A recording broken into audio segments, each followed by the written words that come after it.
अस्सलाम वालेकुम my YouTube family, कैसे हैं आप सब। उम्मीद करती हूँ आप सब खैर आफियत से होंगे और मैं भी ठीक हूँ। तो चलिए सुनते हैं आज की कहानी। अज़रा अंदलीब की लिखी एक खूबसूरत बामकसद कहानी, गुलाब जैसा दिल। सितारा झुकी झुकी सी चाल चलती बैठक में आई तो अम्मी उसे देखकर ठंडी सांस भर के रह गई। जी अम्मी जान, आपने किस लिए बुलाया है?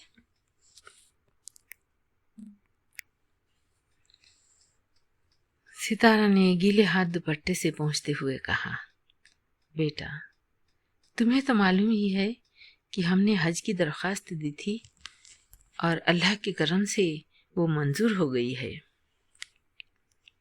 अब दीदारे रोज़ा रसूल नसीब हो गया है तो जब खुदा ने बुलाया है तो इनकार करने का सवाल ही नहीं पैदा होता।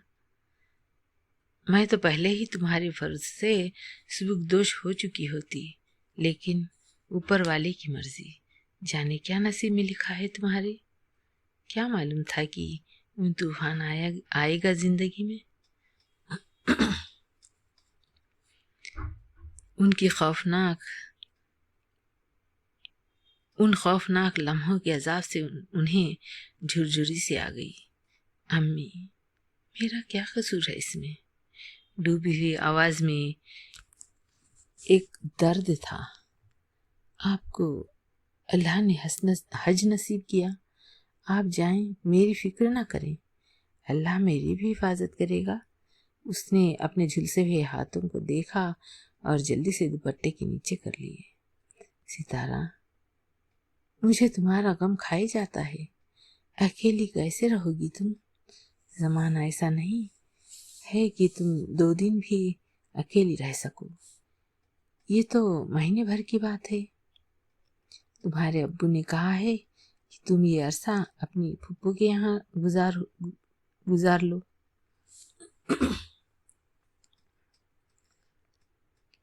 नहीं अम्मी, मैं वहां नहीं जाऊंगी।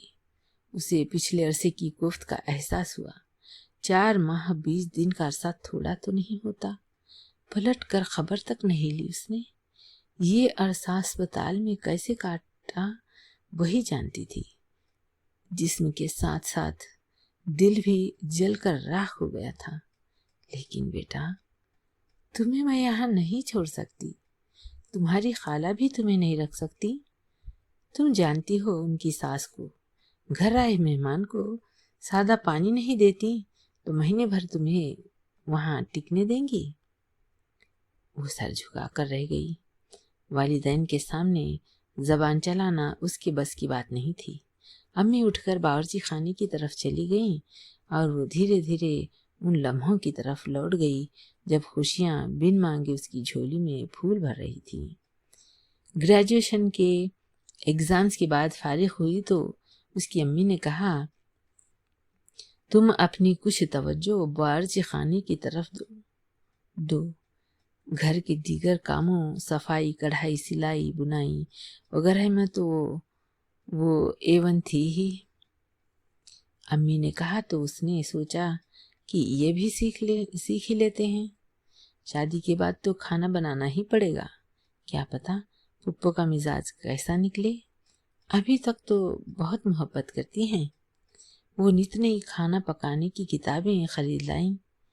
अब वो हर वक्त किसी न किसी नई डिश के चक्कर में उलझी रहती। मंगनी हुए 2 साल हो गए थे। अब बड़ी ईद पर उसकी शादी होनी थी। जिशान उसका फूफीजाद था। उसकी ख्वाहिश थी कि जब वो ससुराल में कदम रखे तो सलीक़ेमंद बीवी और नेक बहू कहलाए। उस दिन वो नई डिश के चक्कर में मगन थी। अम्मी ने घर से जाते हुए सख्ती से हिदायत की थी कि दरवाज़ा बंद रखे, लिहाजा वो दरवाज़ा बंद करके किचन के काम में मसरूफ़ थी। उस दिन गर्मी भी ज़्यादा थी और उसे गर्मी का एहसास हो रहा था। वो नई ज़िंदगी बनाने में और आइंदा ज़िंदगी के ख्वाब देखने में इतनी मस्त हुई कि दुपट्टे के कोने से जो आग शुरू हुई तो उसे अपनी लपेट में लेती गई। तब उसे एहसास हुआ कि दुपट्टा आग पकड़ चुका है। दामन आग में जलता देखकर वो एकदम बदहवास हो गई। वो दोनों हाथों से आग बुझाने की कोशिश करने लगी, लेकिन आग काबू में नहीं आ रही थी। वो बुरी तरह चीखती हुई साहन में निकल आई। उसकी चीखों से पड़ोसी परेशान हो गए। दरवाजा बंद था। चीखों को सुनकर लोग दीवार कूद कर अंदर आ गए। किसी ने भागकर अंदर से कंबल लाकर उस पर डाल दिया। फौरन अस्पताल ले जाया गया। सितारा पूरी तो न जली थी, लेकिन उसकी पीठ, गर्दन, दोनों हाथ और चेहरे का बायां हिस्सा जल गया था। फौरन उसके अब्बू को बुलाया गया। उधर अम्मी को खबर दी। जब तक अम्मी अब्बू पहुंचते उसे फर्स्ट एड दी जा चुकी थी। जलन की तेजी से सितारा की चीखें निकल रही थीं। जब अम्मी ने सितारा को देखा तो वो रो रो कर अधमरी सी हो गई। वो अच्छी खासी जल चुकी थी। अब्बू का चेहरा सूख गया था। दवाओं और डॉक्टरी इलाज से वो ठीक तो हो गई, मगर उसका खूबसूरत चेहरा एक तरफ से जल चुका था। वो घबराई नजरों से इधर उधर देखती, मगर दूर दूर तक कोई नजर नहीं आता। यूं दिन गुजरते रहे। एक दिन उसने आंखों से हाथ हटाया तो फुप्पो को सामने खड़े देखा। मेरा बेटा, क्या हो गया था तुझे?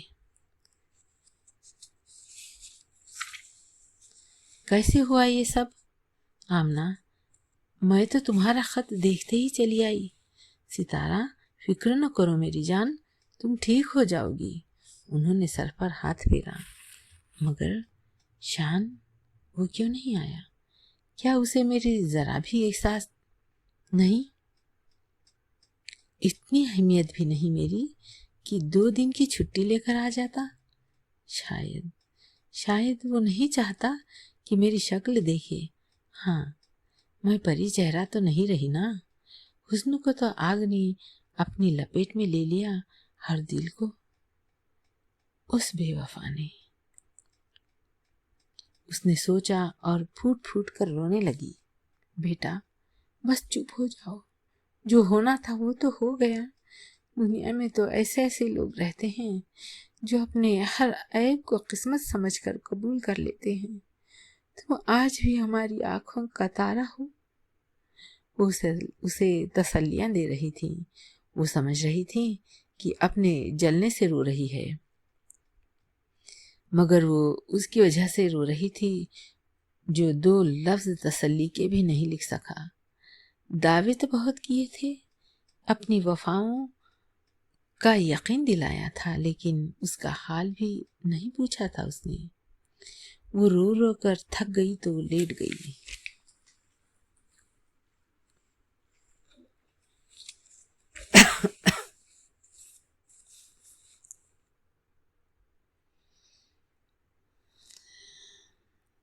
अभी उसे अस्पताल से छुट्टी नहीं मिली थी।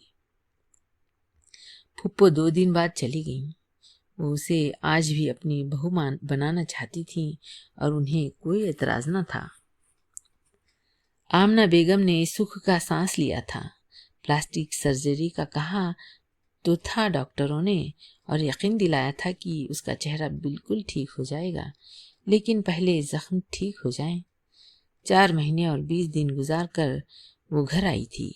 वो इतनी सूख गई थी कि खाल हड्डियों से चिपक गई थी। आंखों में उदासियां ठहर गई थीं। ये उसकी खुशकिस्मती थी कि उसने जूड़ा बांध रखा था उस दिन, वरना उसके बाल भी खत्म हो गए होते। शान की बेरहमी ने उसे तोड़ दिया था। वो चिड़चिड़ी सी हो गई थी। गुस्सा जल्दी आ जाता था। आईना देखा तो अपनी हालत देखकर बहुत एहसास हुआ। वो जो सीधी चलती थी, अब अपने कंधे थोड़े से उठाकर और गर्दन को झुकाकर चलने लगी थी, जैसे खुद को छुपाना चाह रही हो। बाहर तो निकलती ही नहीं थी।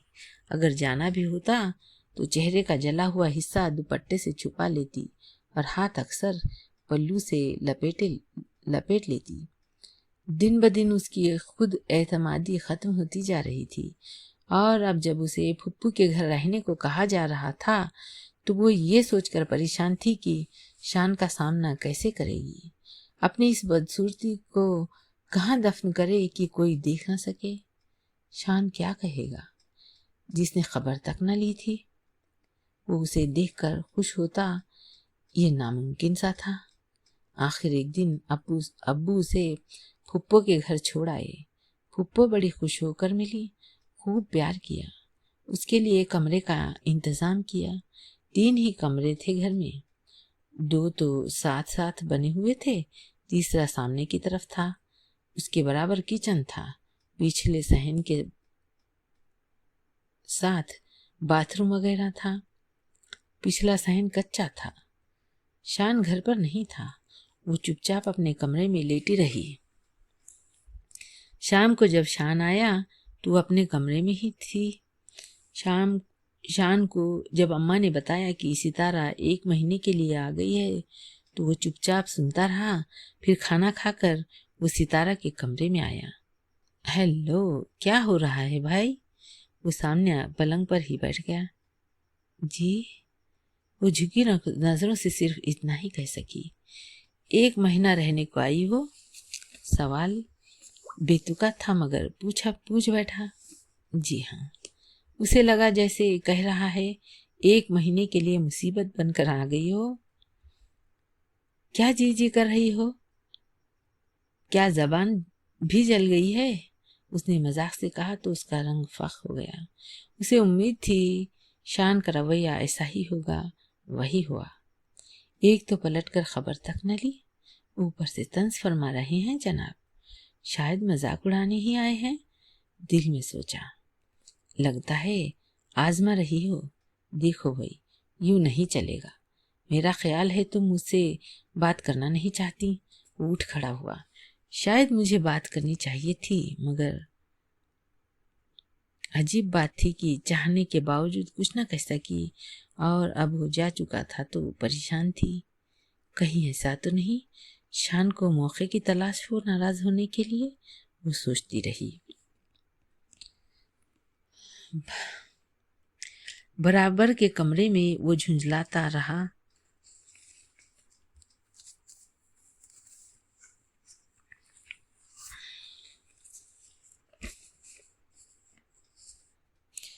बराबर के कमरे में वो झुंझला रहा था।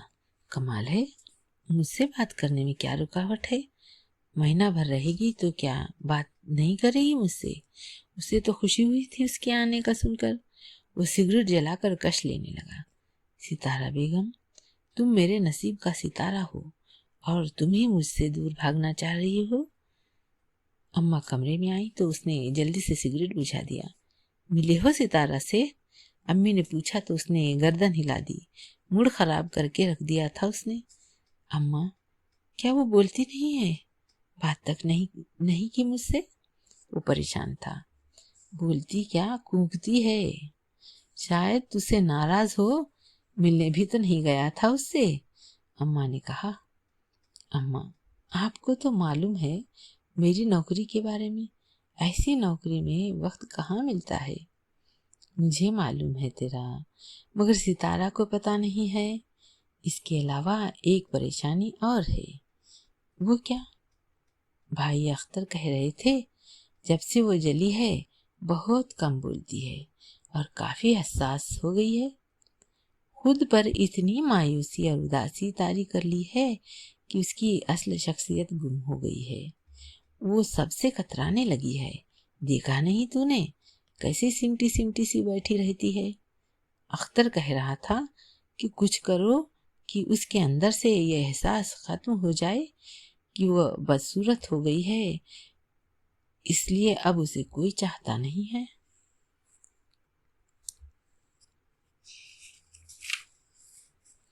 अब तू ही कुछ कर बेटा। एहसास कमतरी का इलाज तो नहीं है मेरे पास।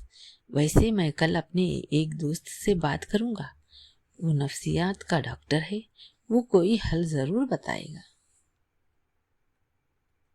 दूसरे दिन वो अपने डॉक्टर दोस्त के पास गया, उसे सारी बात बताई। इसका मतलब ये हुआ कि उस लड़की ने जो तुम्हारी मंगेतर है खुद पर तरस खाना शुरू कर दिया है और अपने ऐब को जो जाहिर है खुद पर सवार कर लिया है। उसके जहन में ये बात जम गई है कि अब उसे कोई नहीं चाहता। डॉक्टर बोला, इसके दो तरीके हैं, एक तो उसे प्यार से यकीन दिलाया जाए, दूसरा ये कि उससे नफरत का इजहार किया जाए। उससे उसके अंदर की नफरत का लावा उबल पड़ेगा और यही नफरत उसे पहले जैसा बना देगी। मगर यार, मामू और मामी उसे इतना चाहते हैं कि उसे जरा सी तकलीफ नहीं पहुंचने देते। वो बोला, बस यही कमी है। हद से ज्यादा प्यार ने उसे कमजोर कर दिया है। वो खुद में सिमट गई है। अब तो दूसरा तरीका ही काम आ सकता है। छोटी छोटी बातों से उसे एहसास कराया जाए कि वो औरों से अनोखी है। लाड प्यार कम किया जाए, इस तरह वह खुद को जल्द ही सेट कर लेगी। वो उसके बारे में सोचता हुआ घर पहुंचा। अम्मा को डॉक्टर की कही बात बताई। सुबह वीकेंड था, वो सुबह जल्दी उठने का आदी था। आज भी जल्दी उठ गया था। सितारा भी उठी हुई थी। वो मुंह धोकर तौलिया लेकर उसके करीब चला आया। एक कप चाय तो ला दो, उसने बेरुखी से कहा। वो हैरान हुई, चाय और मुझसे? वो चाय लेकर आई। जाने क्या हुआ कि चाय उलट गई और शान के कपड़ों पर गिर गई। तुम्हें तमीज नहीं है काम करने की? जला कर रख दिया। जरा सा काम नहीं हो सकता महारानी से? वो बिगड़ा। वो अभी तक हैरान थी, चाय कैसे गिरी? उसने तो कप मजबूती से पकड़ा था, गिर कैसे गया? अब ज्यादा मासूम बनने की कोशिश मत करो। एक तो कपड़े खराब कर दिए और देख ऐसे रही हो जैसे तुम्हारा नहीं कसूर मेरा है। वो उठकर चला गया। वो पिछले सहन में खड़ी सामने क्यारी में खिलते फूलों को देख रही थी कि शान अचानक वहां आ गया।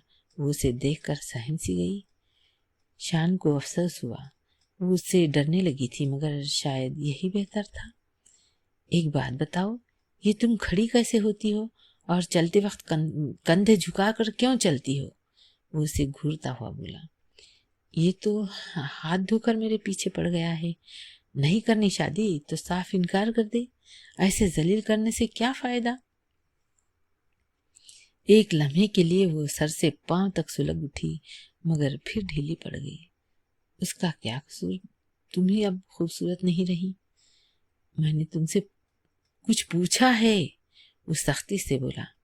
ऐसे ही बस, कोई खास बात नहीं। वो धीरे से बोली।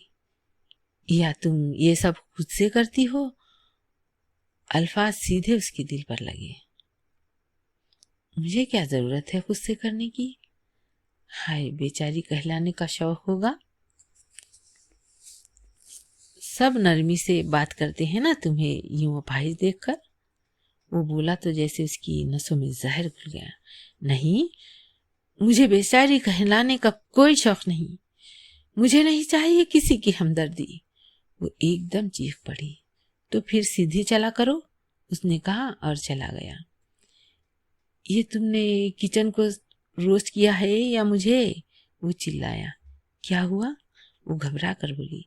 ये पूछो क्या नहीं हुआ। जाने कौन सी दुश्मनी निकाल रही हो मुझसे?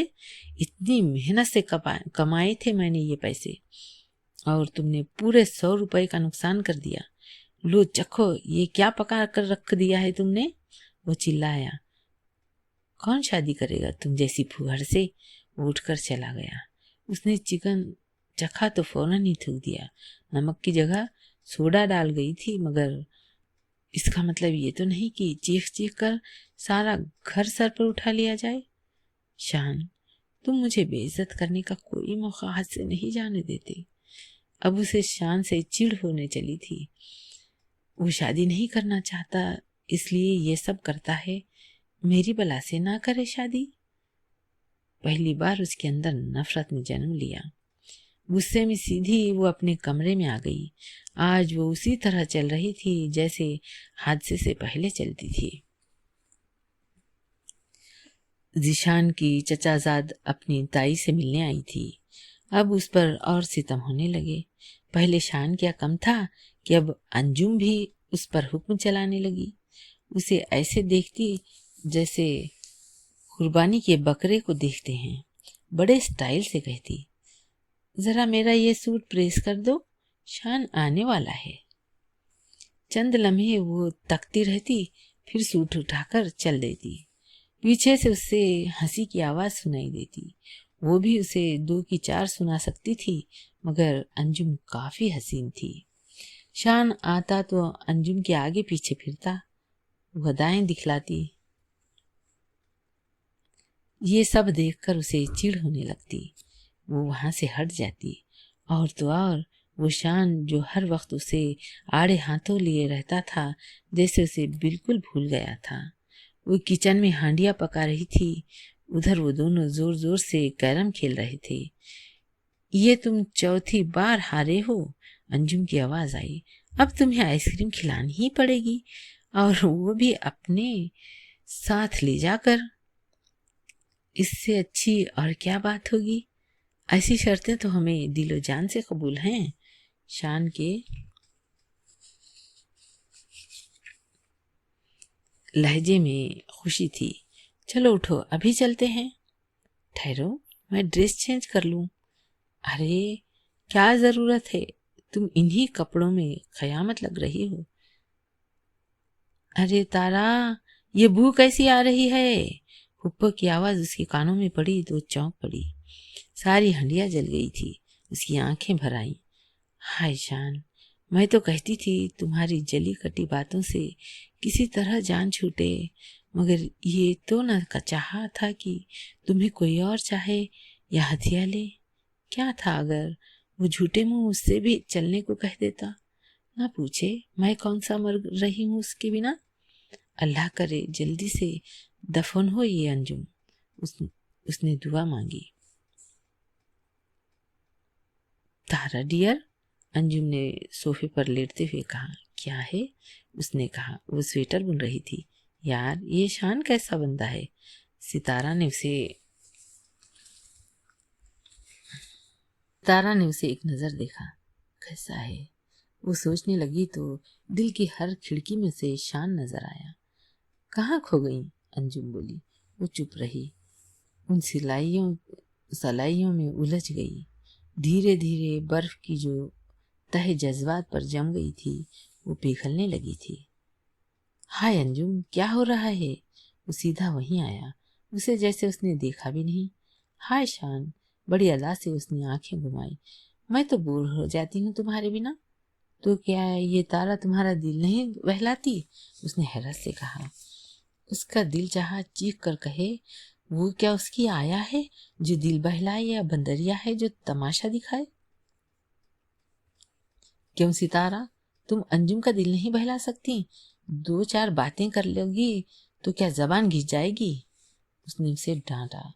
वो धीरे से बोली, मुझे घर के और काम भी करने पड़ते हैं। एक नया रेस्टोरेंट खुला है, सुना है वहां के कबाब पराठा मशहूर हैं। चल रही हो साथ? वह अंजुम से पूछ रहा था। उधर वो जलकर कबाब हो रही थी। इससे अच्छी बात क्या होगी? अंजुम ने शान से चुटकी ली तो वो सुलग गई। बस तो फटाफट तैयार हो जाओ। वो दोनों उससे पूछे बिना चले गए। वो सुलगती रह गई और अपने कमरे में चली आई। उसकी आंखों में आंसू थे। वो शान के बिना नहीं रह सकती थी, मगर शान ने तो अब उसकी तरफ देखना तक छोड़ दिया था। अंजुम ने उसका सब कुछ छीन लिया था। वो जीत गई थी। वो क्या करे? अंजुम थी भी तो काफी हसीन। अंजुम, अंजुम, कहाँ हो तुम? ये देखो मैं तुम्हारे लिए क्या लाया हूँ। अंजुम छत पर खड़ी थी। सितारा कपड़े तार पर डाल रही थी।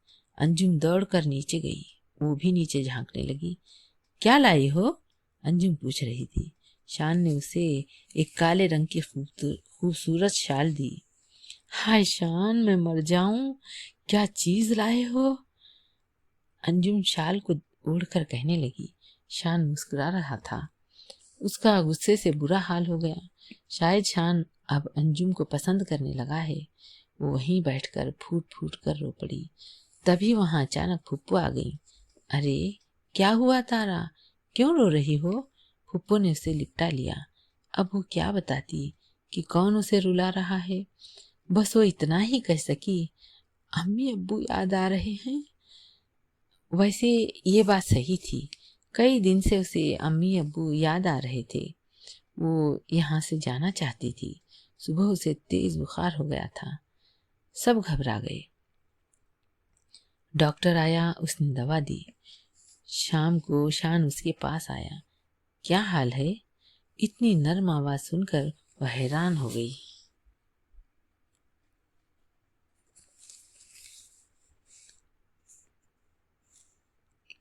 क्या वो ख्वाब तो नहीं देख रही? मगर नहीं, हकीकत में वो उसके सामने खड़ा था। ठीक हूँ, उसने रुखाई से कहा। अब वो हैरान था। पहली बार वो इस लहजे में बोली थी। मैं तो समझ रहा था गुजर जाओगी, मगर बच गई। लगता है बहुत दुआएं मांगी जा रही हैं मेरे मरने की। उसने फिर चोट की। मांग तो बहुत कुछ रहे हैं, मगर जाने कब मिले। उसने उसकी आंखों में झांका। तभी वहां अंजुम आ गई और वो शान को ले गई।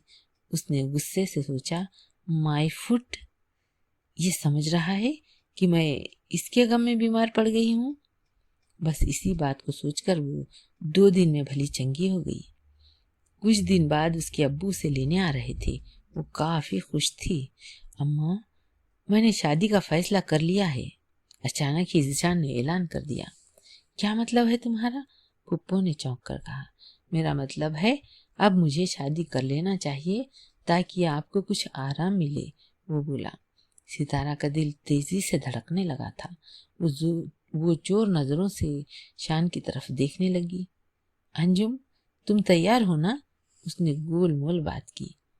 हाँ, भला मुझे क्या एतराज हो सकता है? अंजुम बोली। अचानक उसके अंदर नफरत उभरने लगी। क्या हुआ है मुझ में ऐब है? मैं खूबसूरत नहीं रही, लेकिन किसी को मेरी बेइज्जती करने का क्या हक है? वो शराफत से शादी से इनकार कर दे। तुम चलोगी शॉपिंग के लिए? उसने कहा तो नफरत से फट पड़ी। क्या समझते हो तुम अपने आप को? मैं तुम्हारे बिना मर नहीं जाऊंगी। मुझे तुम्हारी कोई परवाह नहीं है। मुझ में ऐब है इसका मतलब ये नहीं कि तुम मुझे जलील करते रहो। तुम्हें अंजुम मुबारक हो। तुम मर्दों का क्या भरोसा।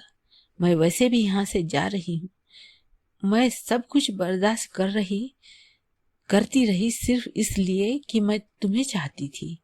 उसकी आंखें अंगारे उगल रही थी। अरे अरे, क्या हो गया है तुम्हें? मुझ गरीब पर क्यों बरस रही हो? क्या बिगाड़ा है मैंने तुम्हारा? शान ने मासूमियत से कहा, मगर दिल में लड्डू फूट रहे थे उसे देखकर। हाँ, क्या बिगाड़ा है तुमने? मैं ही पागल हूँ जो जलती रही उड़ती रही। अब मैं यहाँ एक पल भी नहीं रह सकती। फुप्पो, आप मुझे अम्मी अब्बू के पास छोड़ आए। वो अंदर गई और अपनी अटैची उठा लाई। जरा दम तो ले लो छुरी तले, फिर चली जाना। वो गाने के अंदाज में गुनगुनाया। उसे पुराने रूप में देखकर वो काफी खुश था। नहीं, मैं अभी जाऊंगी, वो पांव पटक कर बोली। अच्छा तो जाओ, मगर मेरी अटैची तो छोड़ जाओ। इसमें मैंने अपनी शादी के लिए बहुत कुछ रखा हुआ है। शान मुस्कुरा कर बोला। ये? हाँ, ये मेरी अटैची नहीं है। उसने घबरा कर अटैची को देखा। वो जल्दी से दूसरी अटैची ले आई थी। अंजुम, इसे जरा ठंडा पानी पिलाओ, ये काफी गर्म है, मैं तो उबल जाऊंगा। उबलते तो रहते हो, और कैसे उबलोगे? वो तनतना कर बोली। अरे बाबा, इस तरह, बल्कि इस तरह अंडा उबल जाता है। वो हंसी दबाता हुआ बोला। तुम तो मुझे खा जाओगी मजे लेकर। मैं तो सिर्फ इलाज कर रहा था। उसने मुस्कुराकर तारा की आंखों में कुछ इस तरह झांका कि वह झेंप गई और अपने कमरे में चली गई। वो भी पीछे गया।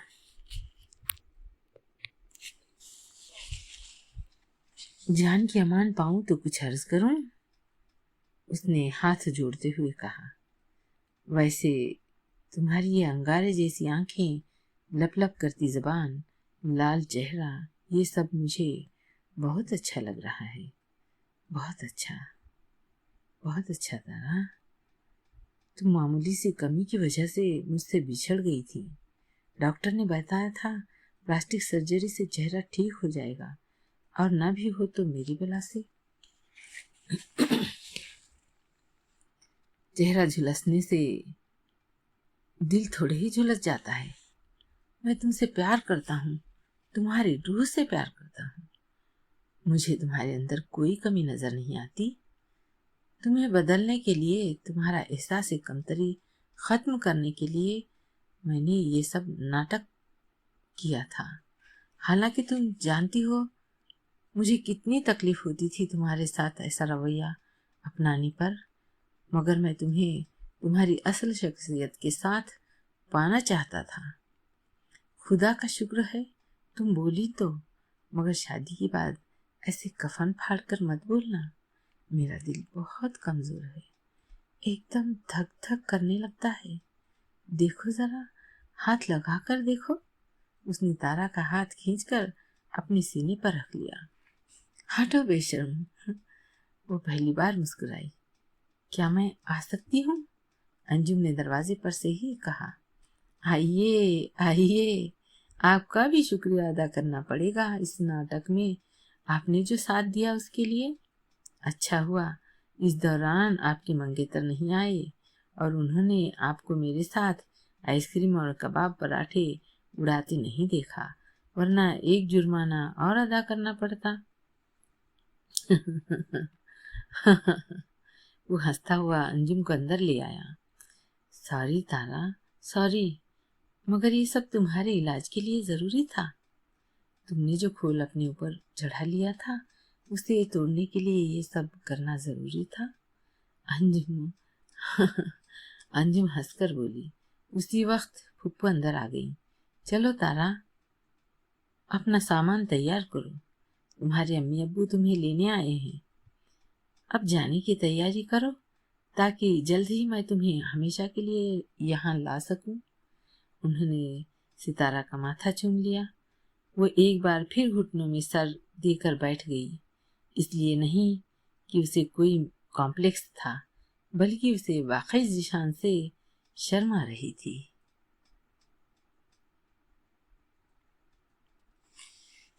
अभी आप सुन रहे थे एक खूबसूरत बामकसद कहानी, गुलाब जैसा दिल। तो माय यूट्यूब फैमिली, आपको मेरी ये कहानी कैसी लगी? अगर अच्छी लगे तो कमेंट करके बताइए और शेयर कीजिए, लाइक कीजिए और हमारे चैनल को सब्सक्राइब कीजिए। धन्यवाद, शुक्रिया, थैंक्स।